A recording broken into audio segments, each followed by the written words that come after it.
Random number functions and random sampling. SAS has a number of functions that generate random numbers based on specific distributions. For example, the SAS function ranUni generates uniform random numbers ranging from 0 to 1. So when you use the ranUni function, any number between 0 and 1 is equally likely to be generated. The way the function works is that it requires an initial number or a seed which generates the first random number. The function then uses subsequent random numbers to generate the random numbers after that. So for example, here we have a variable new_num equals ranUni of 1, 2, 3. So 1, 2, 3 is our seed, and new_num is going to have some numeric value between 0 and 1. Here's a simple program that uses this random number function. So here we're creating a data set called 1, and we're going to iterate through this data step 5 times and create a variable new_num, which is equal to ranUni of 1, 2, 3. So that's our seed, and we have an output statement so that each time SAS iterates through the loop, it's going to output an observation. And so you see we have a printout of our 5 observations, which are a list of random numbers, and each number is between 0 and 1. If we were to run this exact program again using the seed of 1, 2, 3, then the same list of numbers would be generated. To get a different list of numbers, you would need to put in a different seed in the ranUni function. If you put in as a seed the value of 0, then SAS would use the clock time as the seed. So if you put 0 in as the seed, then SAS will generate a different list of numbers every single time you ran this program, because 0 tells SAS to use the clock time, and the clock time is always changing. You would always get a different list of random numbers generated from this program if 0 was used as your seed instead of 1, 2, 3. The random number function can be used in programs to generate random samples from your data. And we are going to look at how we can use the random number function to generate random samples in the SAS demonstration video. There will be occasions when you want to make use of simple random sampling in your research. First of all, if you're analyzing a very large data file, it's easier to work with a simple random sample than with the large data file. It doesn't take up as much computation time. You can test out programs on a smaller sample, and then once those programs work, you can apply them to your larger data files. Also, you can draw a simple random sample with replacement from a small data file.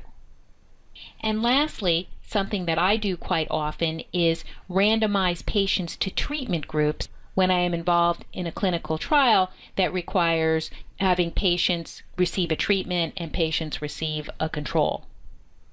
Your Cody and Smith textbook gives useful SAS code for how to randomize patients to treatment groups. A SAS utility procedure that we will make use of in the SAS demonstration of random sampling is PROC rank. So PROC rank is used to divide observations into equal size categories based on the values of a variable. And within PROC rank, you can create a new variable containing the categories. And the new variable is then added to the data set or to a new data set. And so one way that PROC rank is helpful is when you need to divide patients equally into 2 treatment groups. But more generally, when investigating the relationship of a continuous independent variable to a dependent variable, it is often desirable to divide the independent variable into categories and then see how the dependent variable changes across the categories. So let's suppose you want to investigate the relationship between change in weight and change in blood cholesterol. One analysis you could do is divide people into categories based on their weight change and compare the average cholesterol change across the weight change groups. Suppose you may have specific weight change categories of interest. For example, weight loss greater than 10 pounds, weight loss 1 to 10 pounds, weight gain 1 to 10 pounds, and weight gain greater than 10 pounds. However, in some cases, you have no pre-specified categories. Then you may just want to divide persons into categories of equal size. To do this, you could run PROC univariate on weight change, look at the quantiles to determine the cutoff levels, and then go back and create new variables using if-then logic. However, PROC rank can do that for you automatically. You simply tell SAS the name of the variable you want to form groups for and how many levels you want. PROC rank will then compute a new variable containing the categories and add it to the data set. PROC rank is a very efficient way of creating a new categorical variable from a continuous variable where you have equal numbers of subjects in each group. So here is the syntax for PROC rank. Data is the input data set. The out option is the output data set that will contain the new variable or variables. Since this data set will also include all variables in the original data set, you can usually specify the out data set to be the same as the input data set specified in data. And I would do that only when you're working with temporary data sets.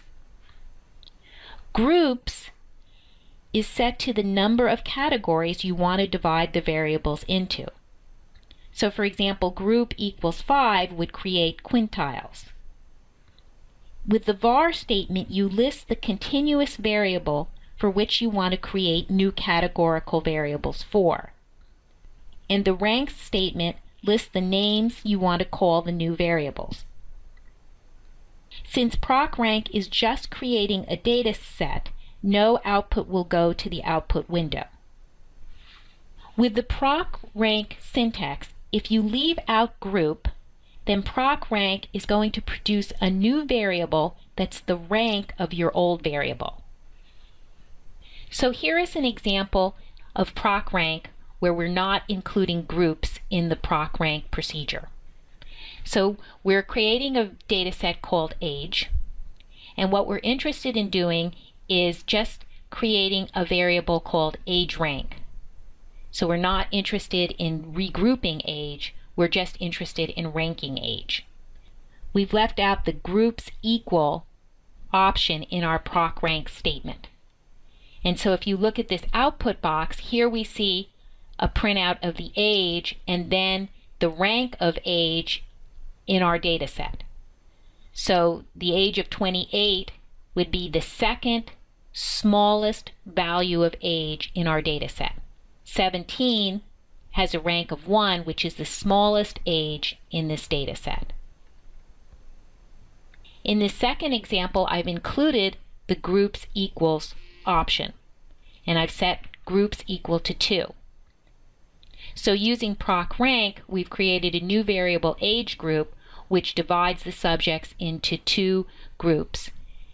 And if we were to do a PROC freak of age group, we would see that we have an equal number of observations with the value of 0 for age group and an equal number with the value of 1 for age group. In the SAS demonstration video, where we're taking a random sample, we will use PROC rank to create equal number of patients going into a treatment group and an equal number going into a control group. PROC SURVEYSELECT is a very straightforward method to draw a simple random sample.